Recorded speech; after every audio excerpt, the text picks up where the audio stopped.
धरना प्रदर्शन का आयोजन जो किया है उसमें यहाँ पर पहुंचे हमारे प्रदेश के मुखिया, हमारे प्रदेश के प्रभारी श्री नरेश कुमार गौतम जी, हमारे मंगलौर से विधायक हमारे सरवत करीम अंसारी जी, जिला पंचायत के पूर्व अध्यक्ष श्री राजेंद्र चौधरी जी, हमारे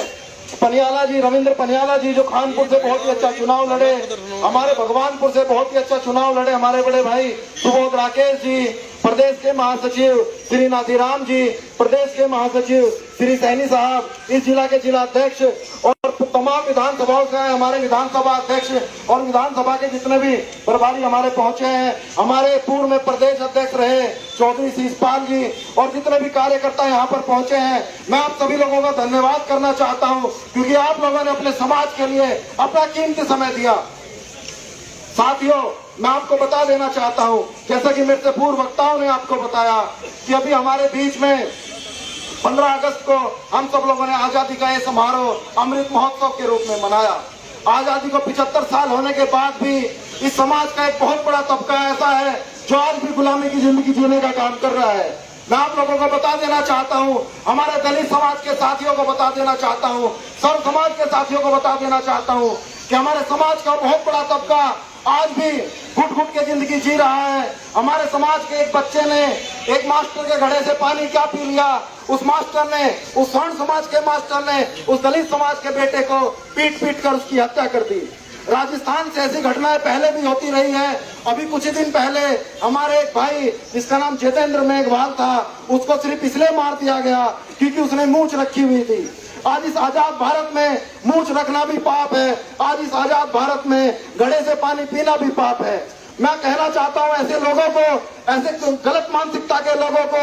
ऐसे जो जातिवादी मानसिकता रखने वाले लोगों को, क्या इस देश में आजादी सिर्फ इसलिए मिली थी कि आप लोग हमारे बच्चों से, हमारे युवाओं से इस प्रकार की भावनाएं रख सके, इस प्रकार की जातिवादी मानसिकता रख सके। मैं आपको बता देना चाहता हूं कि सिर्फ राजस्थान में ही नहीं बल्कि पूरे देश में तरह तरह की घटनाएं हमारे दलित समाज के साथियों के साथ होती हुई आई है। मैं अपने उत्तराखंड की बात करूं तो उत्तराखंड में भी तरह तरह की घटनाएं समय समय पर होती हुई आई है। यदि मैं उत्तरकाशी जिले की बात करूं तो वहां पर भी हमारे एक समाज के साथी ने यदि चक्की को छू लिया, आटा चक्की को छू लिया तो उसको भी स्वर्ण उन्हें पीट पीट कर मार दिया। यदि हमारे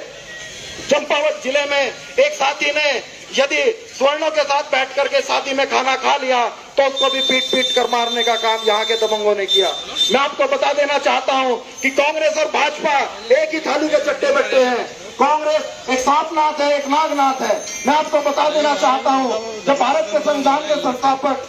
संविधान के रचयिता बाबा साहब डॉक्टर भीमराव अम्बेडकर जी ने कहा था कि किसी भी देश का संविधान कितना ही अच्छा हो, यदि उस देश की सरकार को चलाने वाले लोग अच्छे नहीं हैं तो अच्छे संविधान का भी कोई फायदा नहीं है। हम लोग देखते हैं कि इस पूरे देश में और अधिकतर प्रदेशों में जो सरकारें हैं वो इस देश को संविधान के अनुरूप नहीं चला रही है। मैं आप लोगों को बता देना चाहता हूँ कि इस देश में यदि संविधान को अच्छे से कोई लागू कर सकता है तो हमारी पार्टी की राष्ट्रीय अध्यक्षा बहन कुमारी मायावती जी है। मैं आपको बता देना चाहता हूं जब हमारे दलित समाज के साथी रोहित वेमुला जी की हत्या के विरोध में जब हमारी पार्टी की राष्ट्रीय अध्यक्ष बहन कुमारी मायावती जी ने संसद में उनके मुद्दे को उठाने का काम किया और उनको प्रॉपर समय नहीं दिया गया तो मैंने बहन कुमारी मायावती जी ने उस सांसद के पद से भी इस्तीफा देने का काम किया। उन्होंने कहा कि यदि मुझे मेरे समाज की बात को उठाने का अधिकार प्राप्त नहीं है तो मुझे इस देश की संसद में बैठने का भी कोई अधिकार प्राप्त नहीं है। मैं आपको बता देना चाहता हूं इस देश में संविधान को सही तरीके से यदि कोई लागू कर सकता है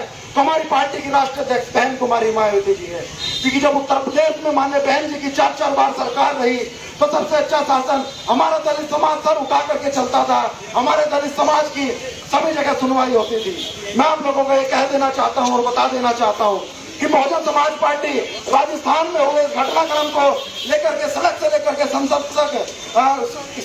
तक इसका विरोध करने का काम कर रही है। आज आप देख रहे हैं कि पूरे देश के सभी हिस्सों में बहुजन समाज पार्टी इसी प्रकार के विरोध प्रदर्शन करती हुई आई है। आज यहाँ हरिद्वार की जिला कमेटी की तरफ से एक कार्यक्रम रखा गया और इसमें पूरे प्रदेश के सभी जिम्मेदार लोगों ने पार्टिसिपेशन किया। मैं आप लोगों को बता देना चाहता हूं कि बहुजन समाज पार्टी का एक प्रतिनिधि मंडल माननीय बहन कुमारी मायावती जी के आदेश पर हमारे राष्ट्रीय कोऑर्डिनेटर श्री आकाश आनंद जी और हमारे राष्ट्रीय कोऑर्डिनेटर राज्यसभा सांसद श्री राम जी गौतम जी के नेतृत्व में आज ही 17 तारीख को ही आज ही राजस्थान में जाने का काम कर रहा है और पीड़ित परिवार से मिलकर के उनको सांत्वना देने का काम करेगा। और जब तक उनको न्याय नहीं मिल जाता तब तक उन लोगों के कहने का काम करेगा कि पूरी बहुजन समाज पार्टी, ये पूरा समाज आप लोगों के साथ कंधे से कंधा मिला करके खड़ा हुआ है। और माननीय बहन कुमारी मायावती जी ने भी ट्वीट करके राष्ट्रपति से मांग की है, माननीय राष्ट्रपति से मांग की है कि राजस्थान की सरकार को संविधान के अनुच्छेद 356 के तहत इस सरकार को बर्खास्त कर वहां पर राष्ट्रपति शासन लगाने का काम करे। और प्रदेश उत्तराखंड की एक कमेटी भी ये मांग करती है, बहुजन समाज पार्टी की कमेटी भी मांग करती है कि उस राजस्थान की सरकार को तुरंत बर्खास्त कर वहां पर राष्ट्रपति शासन लगाया जाए और उस पीड़ित परिवार को न्याय देने के लिए जल्द से जल्द फास्ट ट्रैक कोर्ट के माध्यम से जल्द सुनवाई कर करके उस जो मास्टर है, जो शिक्षक है, उसको कड़ी से कड़ी सजा दिलवाई जा सके। फांसी की सजा से भी ऊपर यदि कोई सजा हो तो उसको दिलाने का काम बहुजन समाज पार्टी करेगी। मैं आप लोगों को बता देना चाहता हूँ, बहुजन समाज पार्टी हमेशा से ही सर्व समाज के सम्मान में खड़ी हुई आई है। आज भी आप देख रहे हैं बहुजन समाज पार्टी का जनसैलाब आज यहाँ पर पहुंचा है। मैं आप लोगों का एक बार फिर से धन्यवाद करना चाहता हूँ। यहाँ पर जितने भी बहुजन समाज पार्टी से जुड़े हुए लोग पहुंचे हैं, जितने भी अन्य सामाजिक संगठनों से, जितने भी हमारे समाज के बुजुर्ग यहाँ पर पहुंचे हैं, नौजवान साथी यहाँ पर पहुंचे हैं,